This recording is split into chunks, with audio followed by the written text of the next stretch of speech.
Is up, guys? Welcome back to the channel. Hope you're having a great day, and welcome to episode number 12 of Sunday Morning Conversation, where we talk to content creators, large, small, and everywhere in between, about the trading card and TCG space. If you want to be on a future episode of Sunday Morning Conversation, feel free to leave a comment down below or email me in the description, as well as on Instagram. Today, we have yet another absolutely amazing business owner, person, creator, everything you can say under the sun. Someone I've been following for a long time, just as some of the people we've had in the previous episodes. Please give a warm welcome to Mason from Cardinal Gaming. Mason, how are you doing, man? Hi, Bronze. I'm good. Good. We finally got here. Had a little technical difficulties, but that's okay. We're here now. What's up?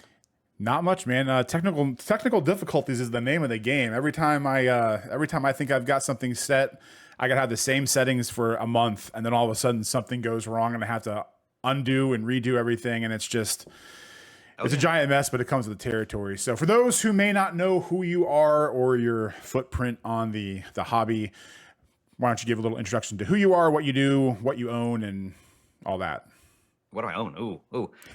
Yes, I own 2 LGSs here in Louisville, Kentucky, 2 game stores, and do a lot of stuff with Tcgplayer. I work pretty closely with them. Do a lot of videos and stuff about that. Oh, I have a YouTube channel. Cardinal Gaming. Talk about distribution, mostly Pokemon, but I've been dabbling into some other stuff too, and some Magic stuff, and talking about that kind of stuff too, because Magic's having all sorts of problems as well now. So just trying to show people what it's like to own a game store, give tips and tricks to other people that might be trying to do the same kind of thing, or not even in a LGS, but just out of their house at home. Talk about Tcgplayer and other things. So yeah, that's kind of like what I do and what I talk about mostly. Yeah, that's one thing I can say I really have appreciated, because I mean, you and Rob are probably the 2 store owners that make content, and I think Louis would be the third. Those of you Sure. 3 are the ones I've looked at the most, because it's very easy to have. I mean, I have pipe dreams right now of having my own store, but I've also been around card shops for so long that I know I don't want to say horrible side of things, but it's not all, oh, Pokemon packs, let's just sell Pokemon and everyone have a great day. Yeah. I just saw your recent video, but maybe, for people who are thinking about starting a store now, when the getting's good and it's free tendies all over the place, what would you offer as advice to someone who's either looking to start now, or what they should look forward to when eventually things come crashing down? Oh, great. Let's not be positive. Let's talk about the negatives. No, it's fine. That's what I do on my channel a lot, is talk about negatives. So that's nothing new. Look, I think there are a lot of great ways to make money and make a business out of these fun little cardboard squares. I think there's lots of great things you can be doing. LGS is not necessarily the way to go. I don't think so. There's lots of people that have great careers, doing other things, have a family, have lots of stuff going on in their life. Maybe they have to, take care of their sick relatives, or be at home, or, again, have small kids or family, and they don't want to be away with them. There's a lot of stuff about LGS life and owning an LGS that is not for, I would even say, the typical, like, career person, or family person that has stuff going on. All my kids are older. I don't have young kids in the house. My wife's okay with me working second shift until the third shift sometimes. That's just works for me, and it's okay for me. For a lot of folks out there, it's not really a great solution. Even for my employees, I have small kids and stuff like that. It's extremely difficult for them to do work, second shift. The thing about LGS is you have to be open when other people are off work, or the atypical hours of operations. I am open from noon to 8. I'm thinking about pushing that from 1 to 9, and it gets, as you push it back, the further and further and weird it gets with people that have traditional lifestyles, because that's just what it takes. A lot of the managers and people I've had, even my former business partner, starting a family and having younger kids, extremely difficult to do this kind of work and this life, because of just the hours and the atypical hours you have to keep. So it's not for everybody. I'm going to say it's not for a lot of people. So it's very, very difficult. And it's not like a typical retail business where you work either a 9 to 5 or something like that, or something like that. It's very unusual. It's extremely difficult work. It's not a get rich quick scheme by any means, especially when you're starting out. Oh yeah. It's extremely difficult. I mean, I could go on and on, Bronze, but uh, the when you create an LGS that is selling items, I would say premium items, luxury goods, and then you ask these people that traditionally are introverts, or like to spend time online, and nerds in general, to ask those people to come and leave their house and come to my business to sit down and for social interaction. There's a lot of friction points there Oh about yeah. how society is currently, and it's not an easy task to get people to leave their homes and come and hang out at my store. There's a lot of stuff going against us.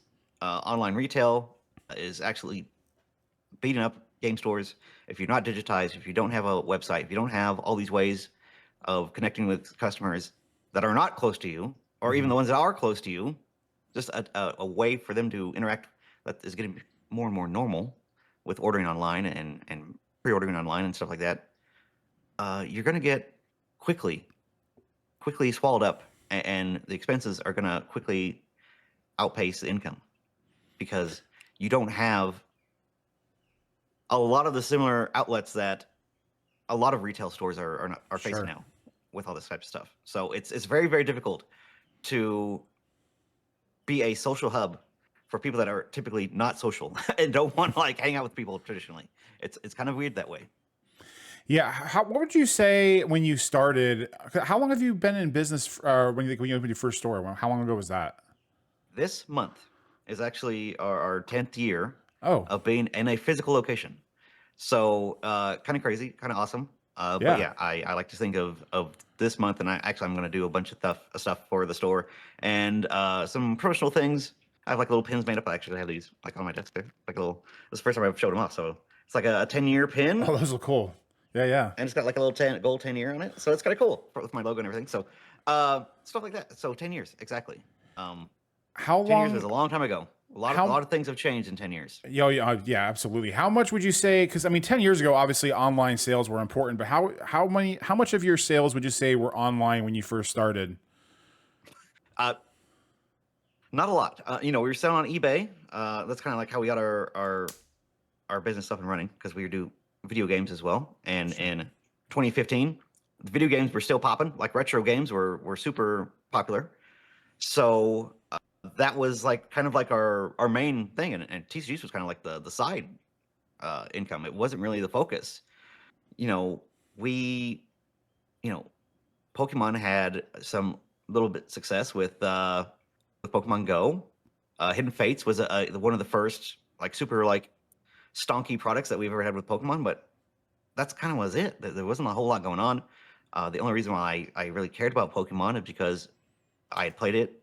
I'd collected as a kid, and my kids growing up got into it and wanted to play, and so it was fun, and it's something I knew, and something I was doing by myself before we actually sat down and started the store. So that's kind of how I got started, was flipping things on eBay and selling bulk on eBay. So bulk has always been a part of my life. Filling up the small flat rate boxes and shipping those out with, I don't remember how many cards, probably 400, 500 cards or so in Sure. a small flat rate. And that's how I was selling bulk way, way back 10 years ago. So it's always been a thing that I've been doing, and kind of a way that, it was just side income then, but it was just like a fun little way to kind of buy collections and flip them, and kind Sure. of offload the stuff that I couldn't make individual listings for. I'm so glad you said the magic B word, bulk. Oh yeah, Obviously, that's where I've started chronicling my journey, is in the bellows of bulk. sure. It's still, to this day, some people will come by and say it's not worth it. It's, not necessary. And obviously there are more than one ways to skin a cat. But as someone who started with bulk, if anyone's never seen his videos, Mason's videos, he, goes into his warehouse sometimes where he literally is wall to wall with shelves upon shelves, and a It's pretty scary. decent sized direct, or not even direct, just card inventory in general.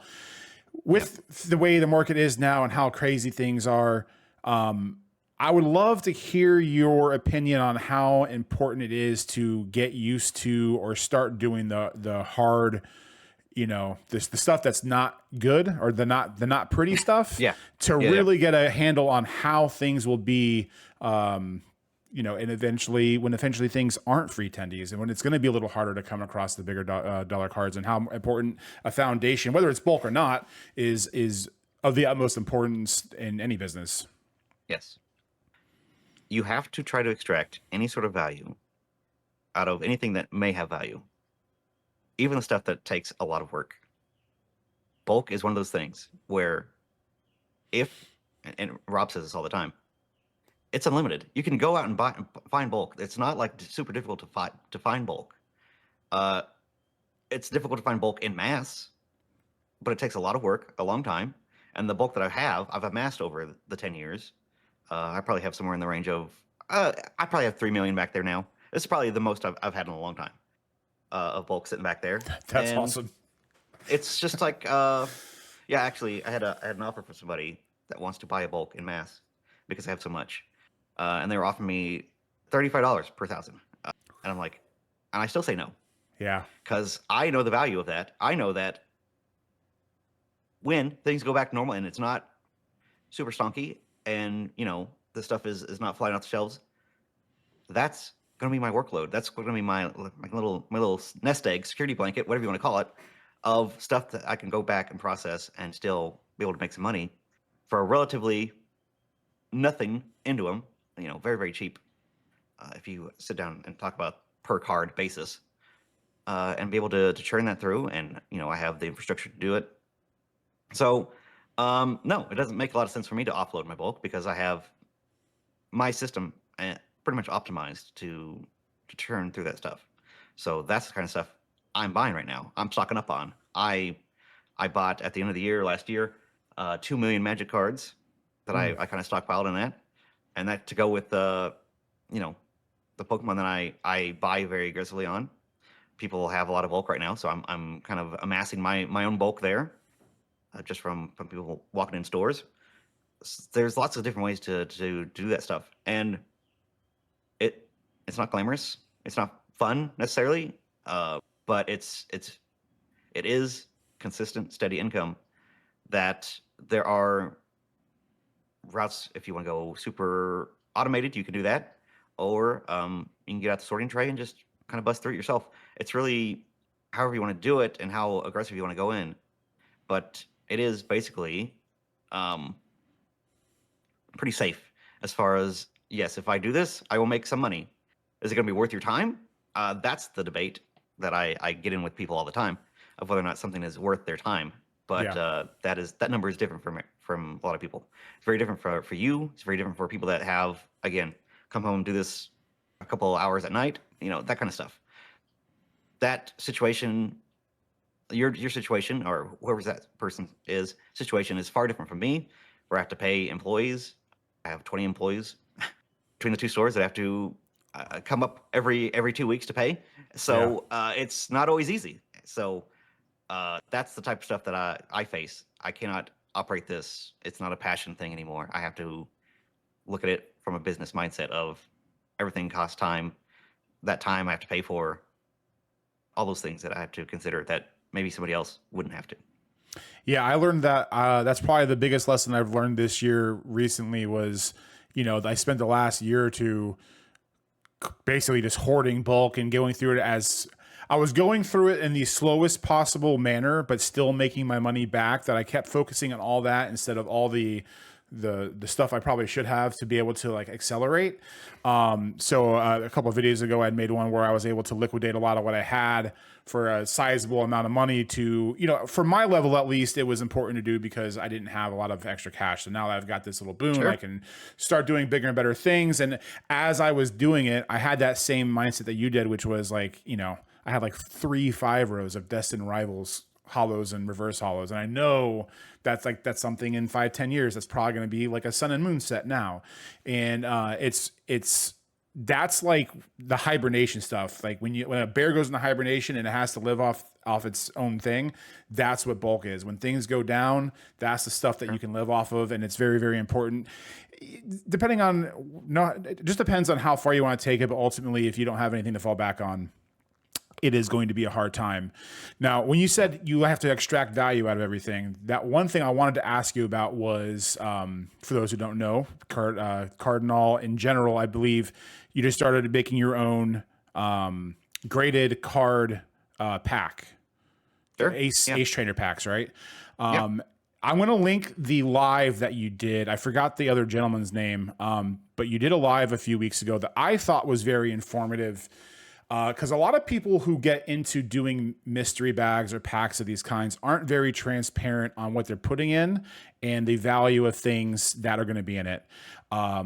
For complete transparency, I have like a very small rinky-dink little podcast on the side I do with some buddies, and we bought one and we opened it and just kind of went over the value, and the value was there. I mean, you're not making your money back, but we I think we had like it was like a CGC PSA, no, it was a CGC 10 EV something or another, PSA 10 Japanese Pikachu something, and then there was like a 7 or an 8 of something else.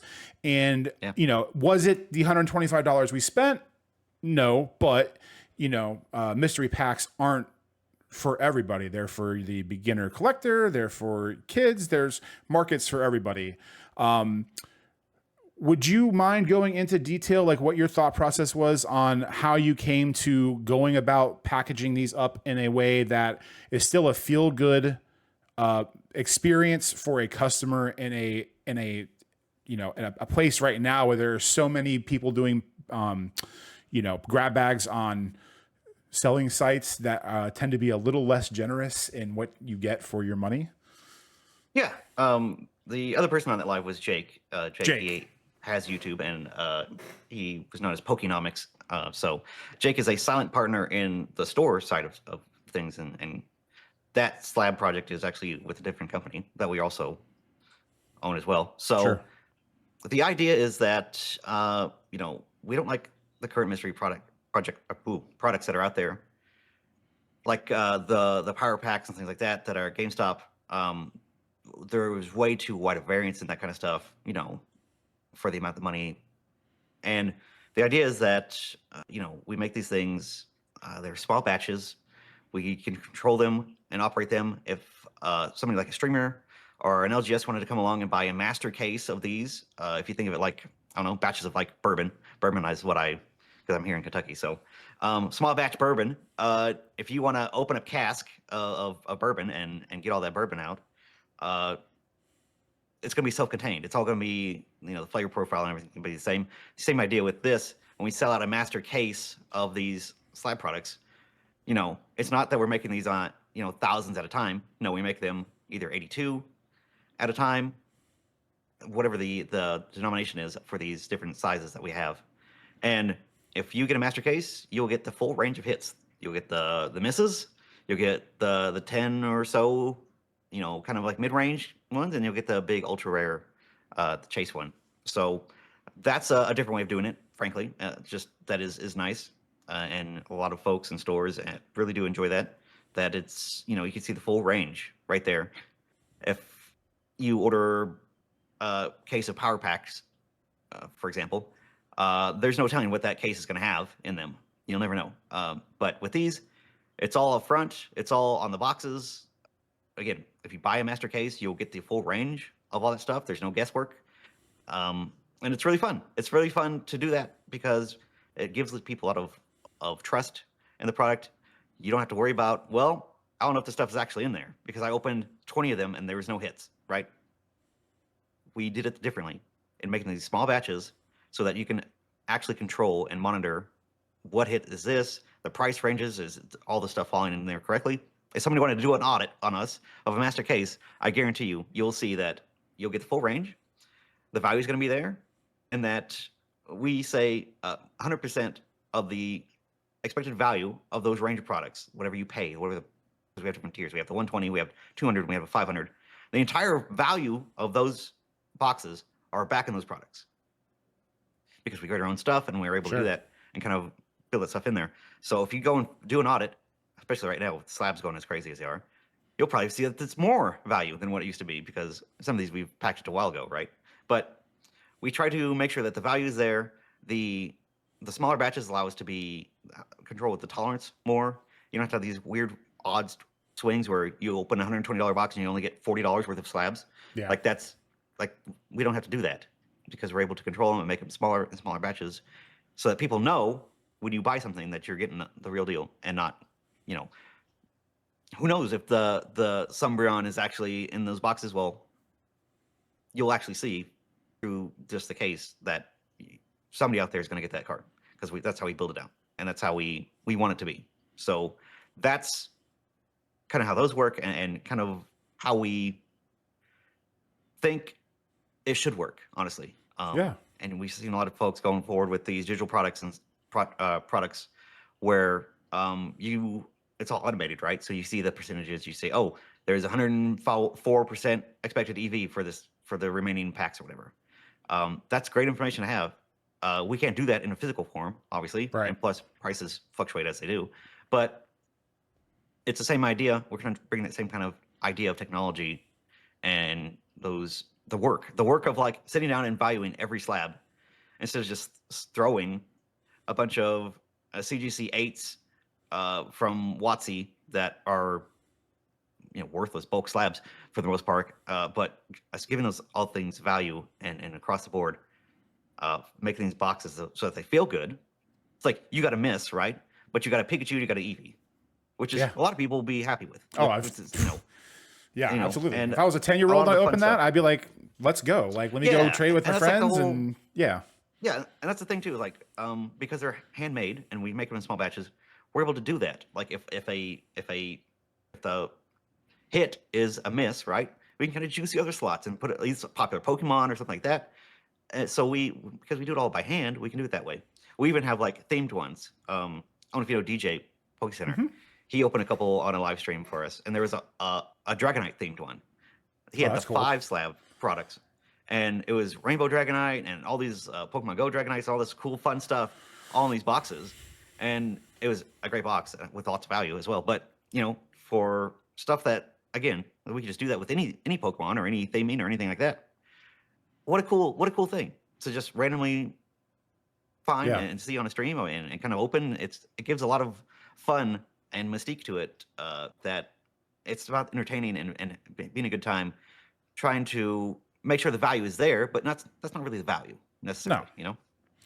You know. You know, I understand why they get a bad rap, but I kind of look at Sure. slab packs as like I don't remember what the movie was. I think it was like The Big Short, but there was a scene where they have Anthony Bourdain and they talk about how, you know, they butcher a chicken for all, you know, the breast and this, that, the other, and then you have the stuff left over. They don't just throw that away. They use that to make other stuff like stock and this and that for other dishes. And that's what I believe why I think you are doing a really good job with this product is that it's basically adding value in a different way to still have something palatable. When you're in any kind of business, you can't just take the cream, sell that, and then just put the rest of the stuff away. You have to figure out a way to move it. You have to figure out a way to add value. And I think collectibles, in its just as a overall hobby, is probably one of the very few, if not only ones, where when you go in buying something, you expect to get your money back. Almost every other business, goods and services, you buy a car, it loses its value once you drive it off the lot. When you go to a sporting event or whatever, you're overpaying for things, and the value you're getting back is not that. At least with collectibles, you have the chance of getting that value back.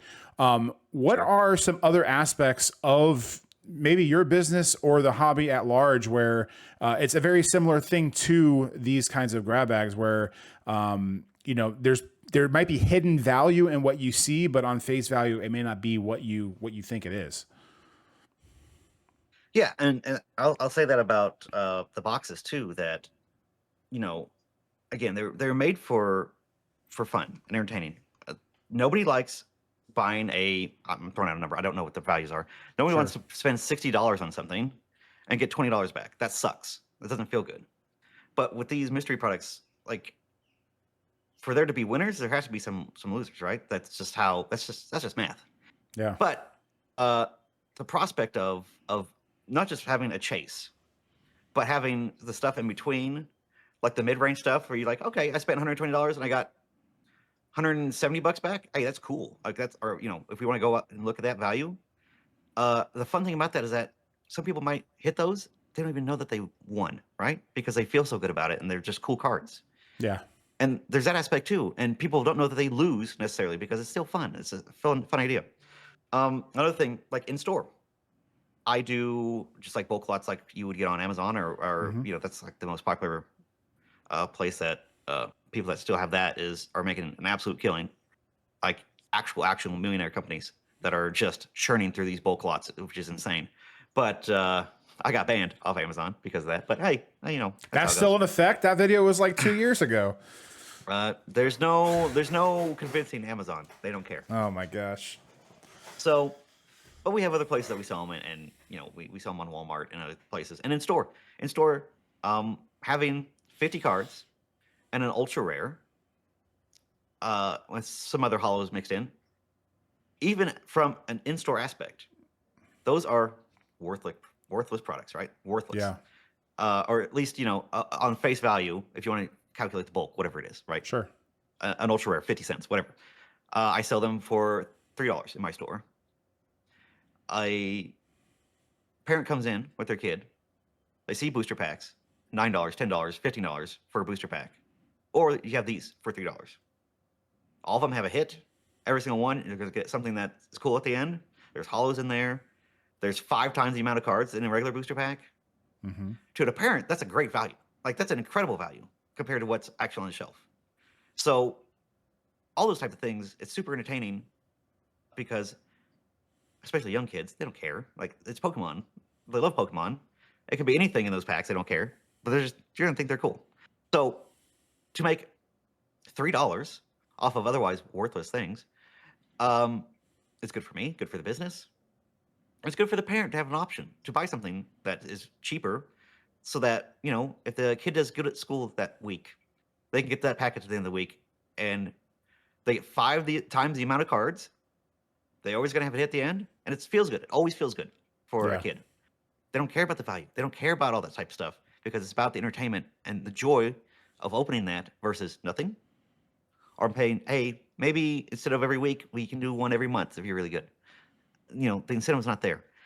So stuff like that, trying to add value to the experience is part of owning a business and owning a store in a retail setting that's trying to build a community. We have gashapon machines. I do, instead of throwing like random like DS and 3DS games out there just in a bin or a tub, we put them in a gashapon and then we throw a cool game in there, like a Pokemon game in the gashapon machine. So, it's $7 a pool. You might get 2 3DS games that are cool, still great, games, not valuable games, but still cool. But you have a chance to get a Pokemon black or black and white or something like that in there. Super cool, and a lot of people think that's awesome and a fun way to do it. Are there people that are losing $7 every time they pull? Well, I guess if you think of the game that are in there, maybe being only a couple dollars, but it's fun. There's a chase to it. I'm still able to make some money. I'm still able to move these products. It's a win-win for everybody. People want to say, you're incentivizing gambling and all that stuff, but like, guys, what's entertaining to you? What is entertainment nowadays for these people that are in this age range that are buying these products?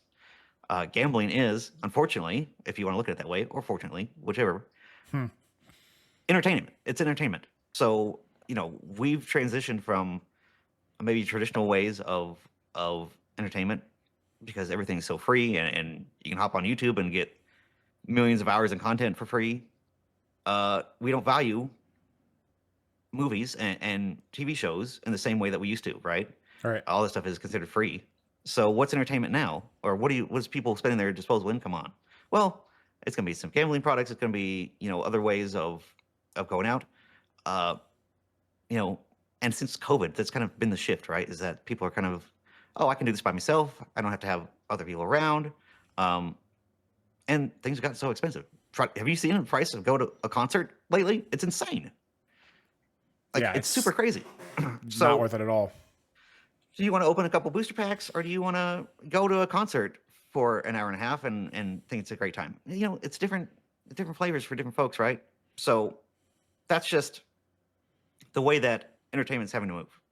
And again, all those type of cool interactions and different ways of using non-traditional ways to move product, people actually think is a bonus and a benefit to the store, and it's actually fun instead of, oh, this is scammy, this feels bad. It's fun.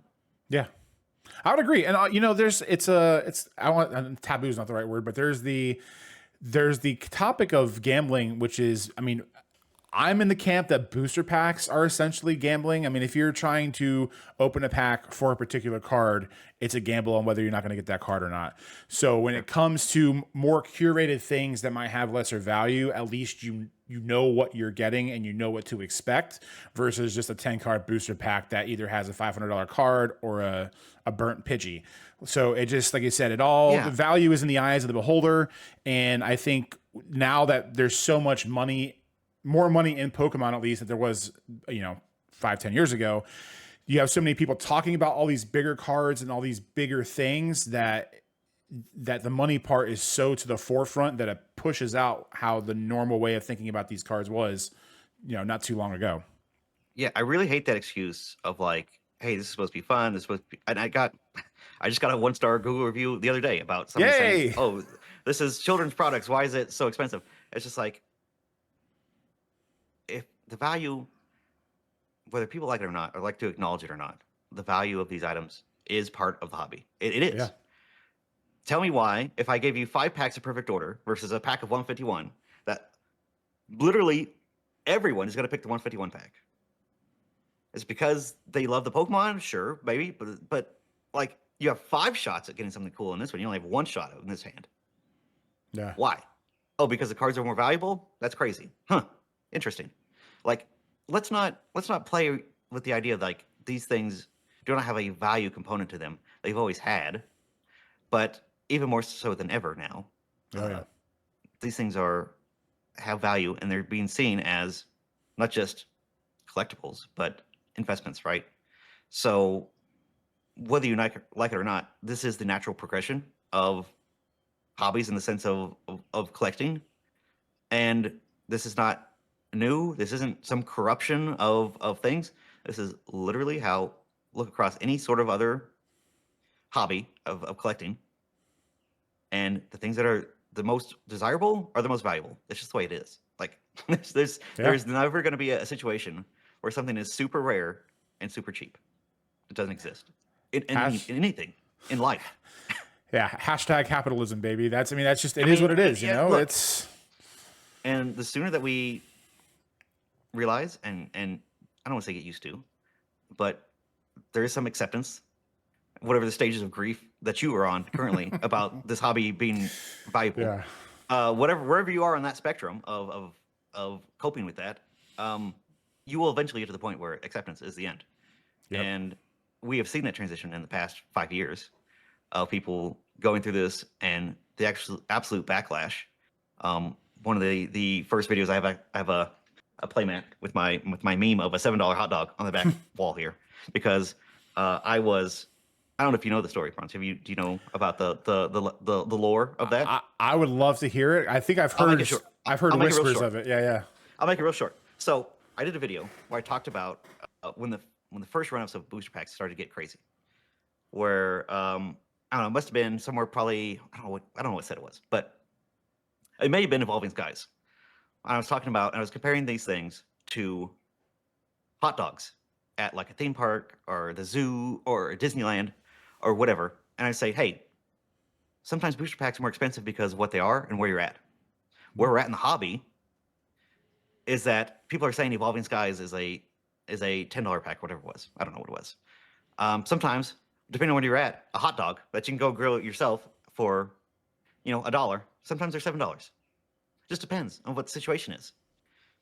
And I got some backlash about that, and which is odd, like crazy thoughts now, right? Because that's just the reality that we all are in. I just was there first, and I was not afraid to say it. But the natural way of things was like people were going through the grief stages again, where not my hobby, not this shouldn't be how it is, and I got some major backlash because I was a target of frustration of people not liking how the hobby was progressing. Yeah. And you can tell I've like done some introspective about an accepting of this, because at the time I felt terrible, and it made me feel really bad, and I got really defensive, and I got really upset. It upset a lot of people, local people at my store, again, people that swore off my store for that situation, because I was one of the first proponents of saying market price is the natural way of things. It's not a choice; it's inevitable. Yeah. It doesn't make any sense for me to run a business to not sell something for what it's worth. It wouldn't be that way. And the sooner, and of course, we're there now. We got there. It only took us a couple of years, but we got there eventually.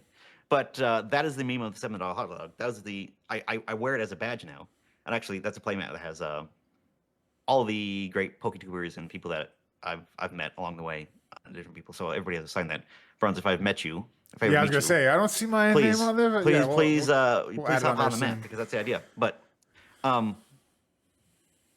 I have that in my background, and it's probably my most prized possession, because it was a very difficult time in my life as a business owner, personally. Lost a lot of great customers over something that they didn't understand. And maybe I didn't do a good job at explaining at the time, or wasn't thorough enough. Sure. But we're here now, and that is just the way that it is. And I think we have progressed along in the grief stage of losing the whole good naturedness of Pokemon, I guess, Yeah. if you want to call it that, to, oh man, this is just like every other hobby. That's all about the money and collecting things, and how rare things have value.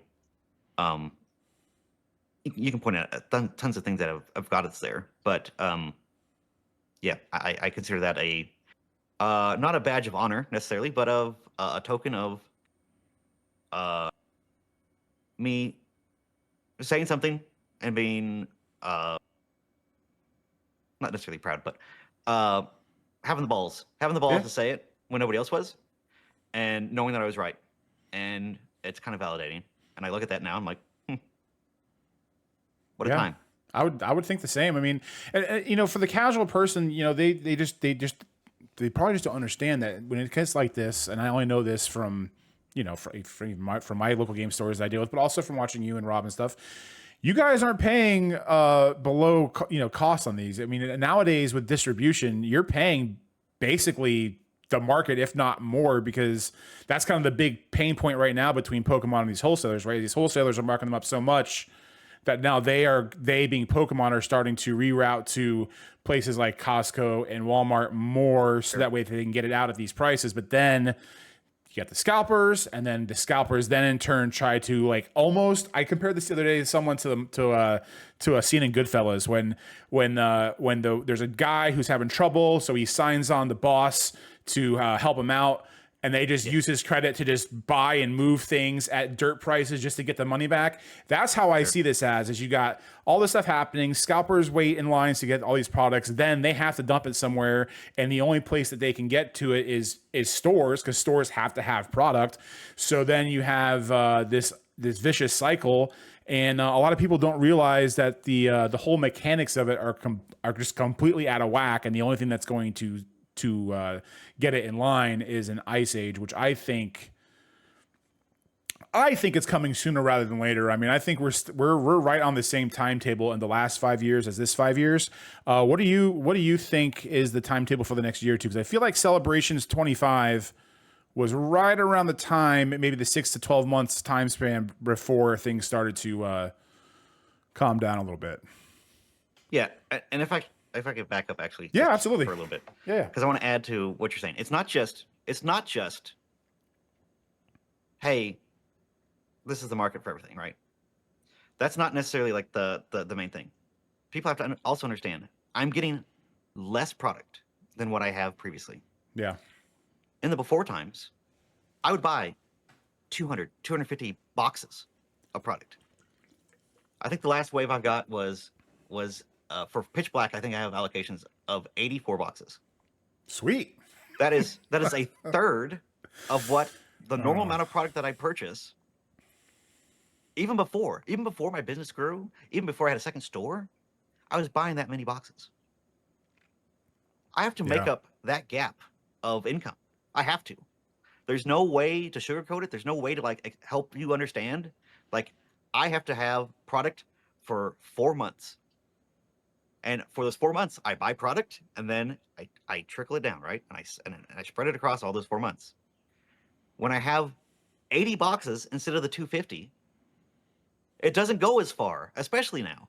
Yeah. So I have to, if you have a shortage of product, and this is like supply and demand, but this is like me explain it in a way that Sure. hopefully people understand, is that I have to make those 80 boxes pay for more than they would typically because of the shortage of product. So I have to charge more for these 80 boxes because that money has to last for as long as it would have otherwise, because that's how my business is built. It's just, it is what it is. And it's not even to say that I made a bunch of money off booster boxes before, because I did not. You know, I was buying boxes for 85. I was putting them on the shelf for 110, 120. Not great return. That's like what, 15, 20%? Yeah. But so to make the 80 still go as far as those boxes, I have to be able to make up that income. And whether or not it was just like a supply or a thing of people not wanting it, regardless, I only have 80 when I used to have 250. Like, Yeah. I that is also the thing that people are not understanding when we have shortages and products that we like. I still have traditional buyers for the 250, but I'm only getting 80. The natural way of things would that the price would be inflated and go up. Yeah. And whether or not is getting scalped or all that really doesn't even affect that point of an LGS saying, I need the amount of income off of these that I would have any other Sure. set in typical times. No, that makes sense. That makes sense. So that's the idea. Okay, but let's talk about the next 1 to 2 years. Sure. So 30th is going to be crazy, as always. Like, we are in just peak craziness right now, right? Of not having enough. There's not enough. There's never enough. So, and things are super liquid. Oh, yeah. Why do I buy sealed product at 85%? Because I can put it on my shelf and expect that this weekend I'm going to sell it, right? And it's going to go away. Not always, but the possibility is there. And when the sell-through is and liquidity is that good, margins are not as important. Again, this is like big brain business stuff that I hopefully illustrate pretty well. Yeah. Is that even if I make that 15%, I can go out the next weekend, pay 85%, and do it again, and again, and again, and again. So it's like if I do that 4 times in a month and I make that 15% 4 times, that's what, 60%, right? Mm-hmm. It is the same as if I had bought a product at a normal margin and sold it and got to 60%. Like, again, this is how when you are, I'm not even a big store. I don't think I'm a big store. I'm a medium-sized store across the whole spectrum of things. But when you have to look at numbers, this is how you have to look at them. Sure. Either I make 0 or I make 15%. Which do I want to choose here? Either I support the scalpers and make 15% and try to maintain my business, or I say, no, I'm not going to support the scalpers. I'm not going to be a part of that and make $0. Making $0 is not an option when I have payroll every 2 weeks. Yep. So hopefully when Pokemon expands the print facilities, hopefully they get things up and running, right? That's the whole hope, is that I would like to be able to print more than 10 billion cards down the road, because obviously the market demands that. Yeah. And it should be that way. And obviously they're not investing all this money because for what they think is a flash in the pan at this point. It can't be. This is going to be prolonged, long-term growth that they see TCGs doing in general. Mm-hmm. And the fact that it's all the TCGs is also further enforcing, like, hey, this is like here to stay for a while. This is not just like Pokemon just having a moment. Like, I would say the first, during the Logan Paul boom, that was Pokemon having a moment. Yeah. All the other TCGs were not having really any issues or seeing that type of stuff. But now it's all across the board. We're all seeing issues. We're seeing delays. We're seeing issues. I have a product from Magic, a Codex bundles. I was supposed to get those a month ago, and I still don't have them. Like, what? Yeah. All across the board, people are having issues. So it's not a flash in the pan. It's not a Pokemon issue. This is TCGs are having a moment in general right now. And they obviously think it's going to be a long-term enough for it to be something that they want to address and try to get ahead of, because they've been struggling for the past 5 years to kind of produce enough, right? Yeah. So we've hit a saturation point where I don't know, like, is it going to be like 2018? 2018 was pretty low as far as like Pokemon, that time of era, which is crazy because the sets that were coming out at that time were insane and obviously are now super crazy and expensive. But it is because that we're so limited printing and there's not as much of it that they're so coveted now, right? Like again, let's not go. Yeah, we could be sitting. I could sit here for 3 hours, or I really could have just rattle on about silliness for 10 hours if you wanted to. But I don't think this is going to change in the next year, 2 years.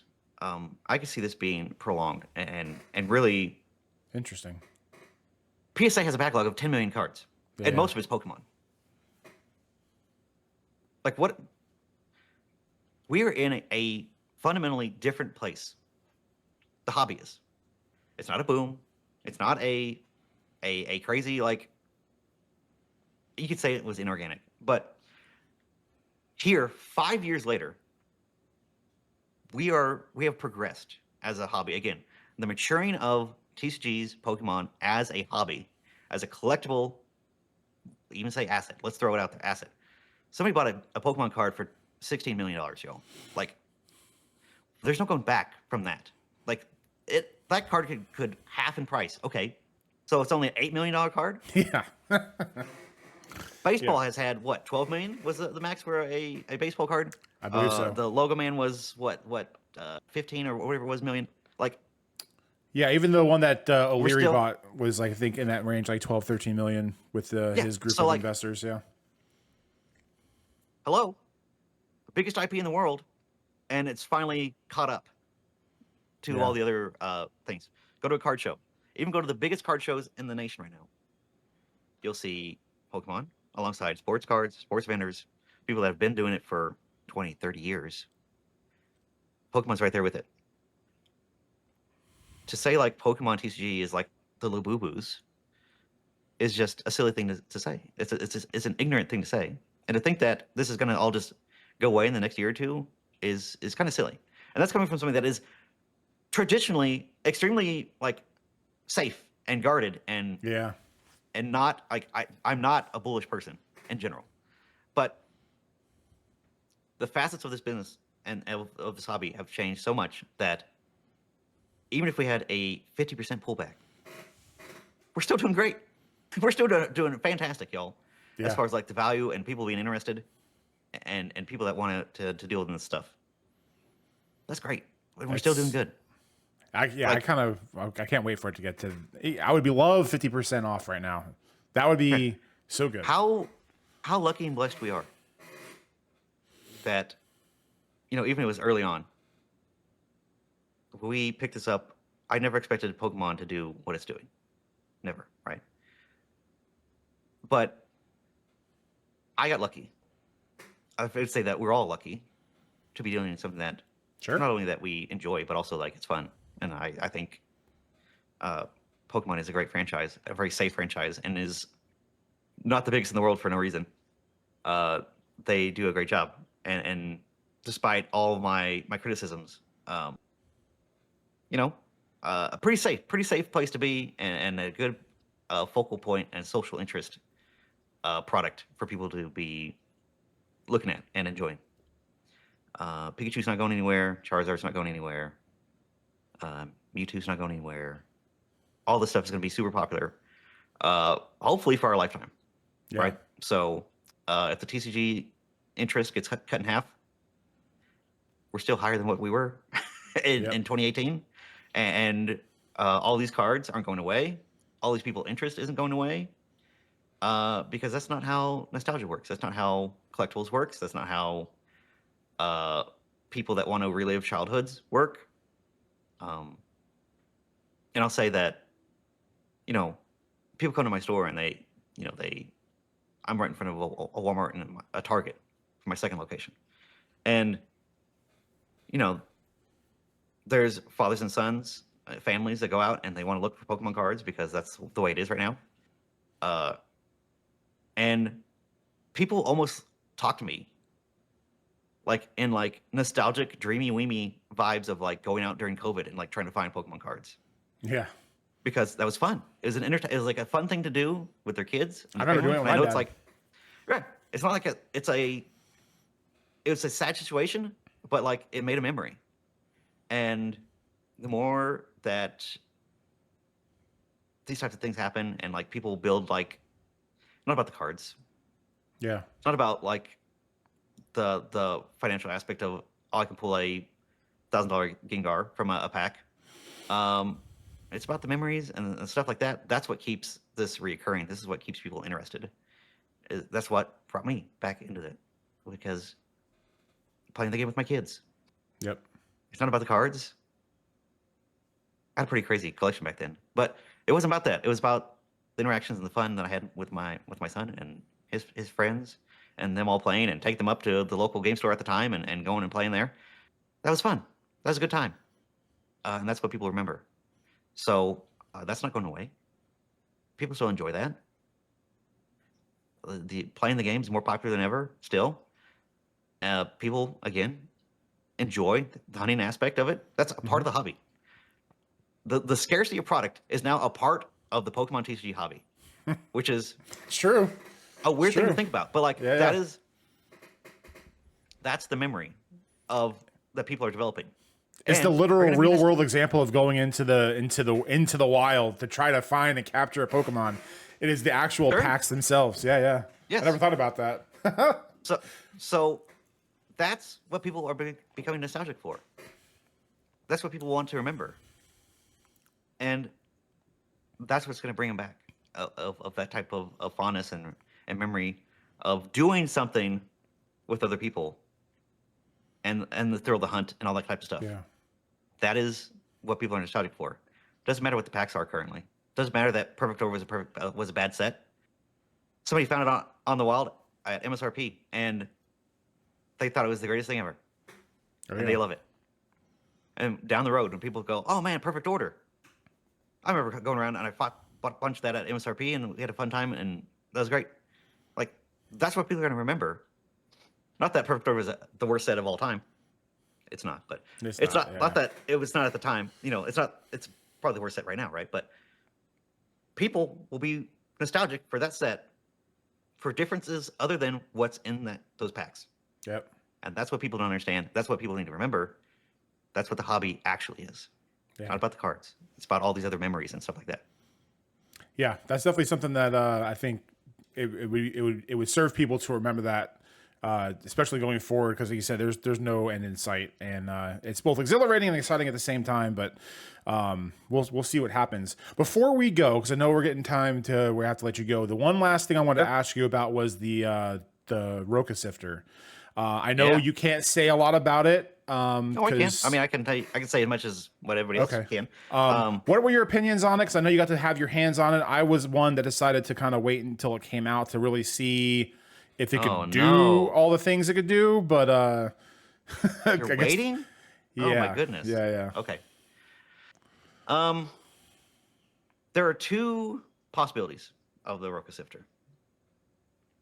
the Roka Sifter will either be the greatest piece of technology and a de facto product that every, not just TCG player seller, but every card seller in general is going to have to need, because it'll just be that ingrained in purchasing, selling, sifting, or it'll destroy the market. Everything is going to be super common.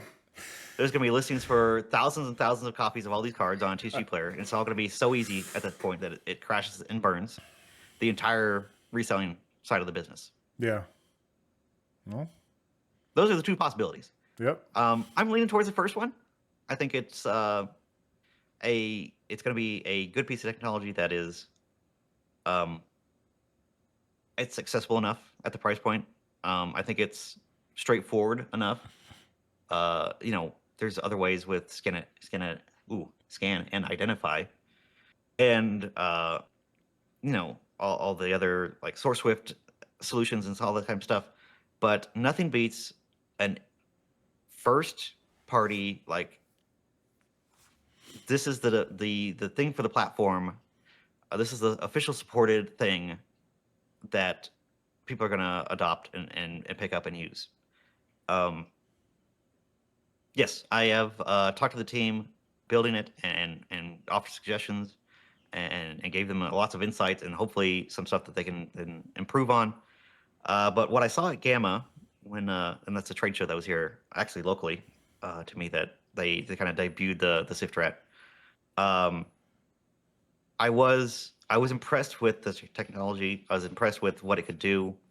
But I'm more impressed with what it could do down the road and the potential for what it could do for buyers and sellers. Like, I want this to be like the de facto for buying collections in my store. I want this to be able to be integrated into the day-to-day use of my business.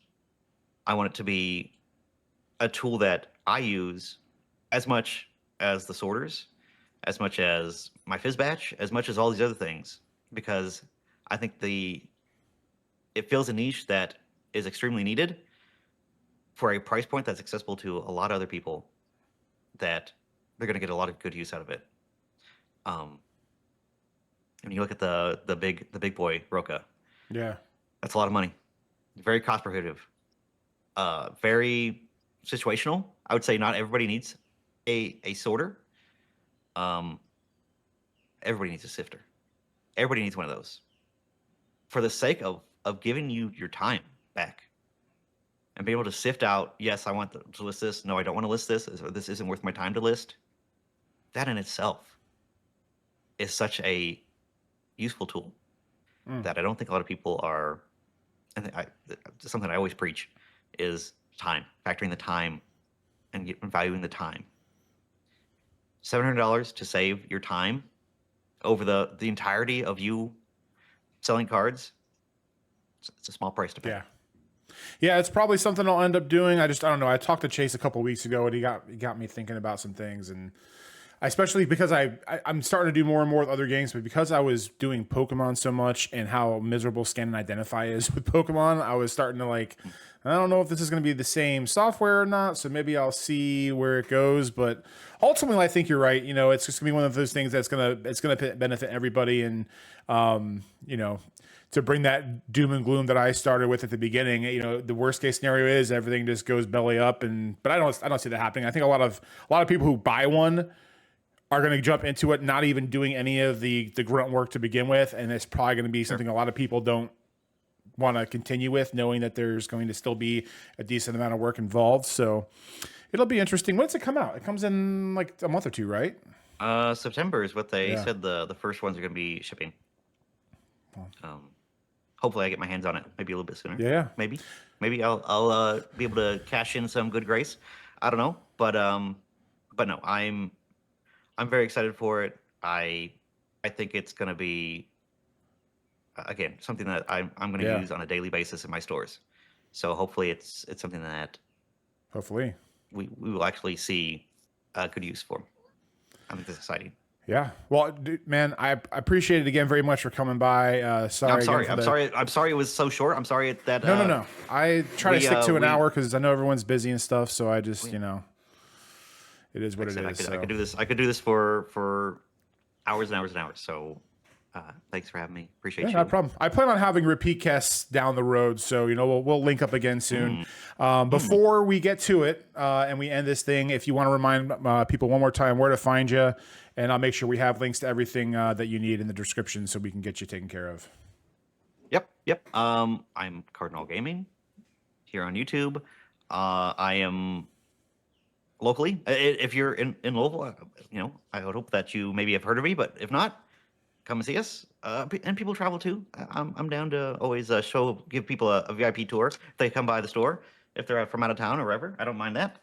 Um, do stuff on Instagram. Our website is cnagames.com if you want to buy stuff and support us.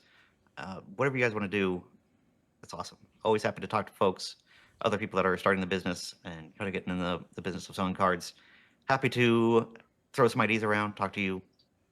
Whatever you want to do, just reach out. Awesome. All right, I appreciate it again very much. Well, I hope you guys have a great day. We'll see you in the next one, and have a good one.